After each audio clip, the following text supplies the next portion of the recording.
Мартин был счастливым котом, живущим в уютном доме мистера и миссис Джонсон. Он любил проводить время, играя с игрушками, и грелся на солнечных окнах. Но однажды его жизнь изменилась, когда Джонсон решили взять его с собой в поездку на поезде.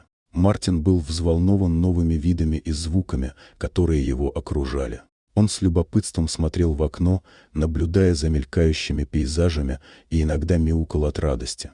Однако все изменилось, когда на одной из остановок мистер и миссис Джонсон вышли из вагона, оставив Мартина одного. Он не понимал, что происходит, и начал паниковать. Мяукал изо всех сил, расхаживал по вагону, выглядывая в окно в надежде увидеть своих хозяев. Но поезд тронулся, и Мартин остался в одиночестве. Путешествие казалось бесконечным, и с каждой минутой Мартин чувствовал себя все более растерянным. Он не знал, куда направляется поезд и когда его заберут. Вскоре он стал слабеть от голода, так как не мог найти еду. Он пытался найти людей, чтобы попросить о помощи, но никто не обращал на него внимания. Наконец поезд остановился, и Мартин, полон надежды, вышел на платформу, надеясь увидеть мистера и миссис Джонсон.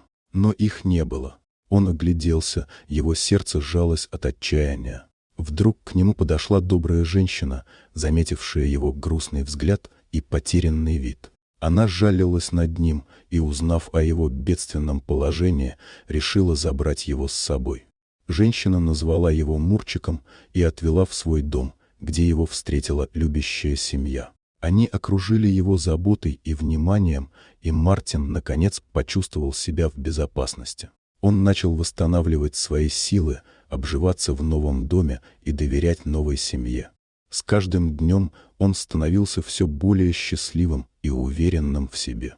Теперь у него были игрушки, уютный уголок для сна, и, что самое главное, люди, которые любили его и никогда не оставят одного. Мартин понял, что иногда перемены могут привести к лучшему, и что настоящая семья — это не обязательно те, кто оставил тебя, а те, кто готов принять и любить тебя таким, какой ты есть. Дорогие друзья, если вам понравилось видео, поставьте лайк, а также подписывайтесь на канал, где найдете еще много интересного.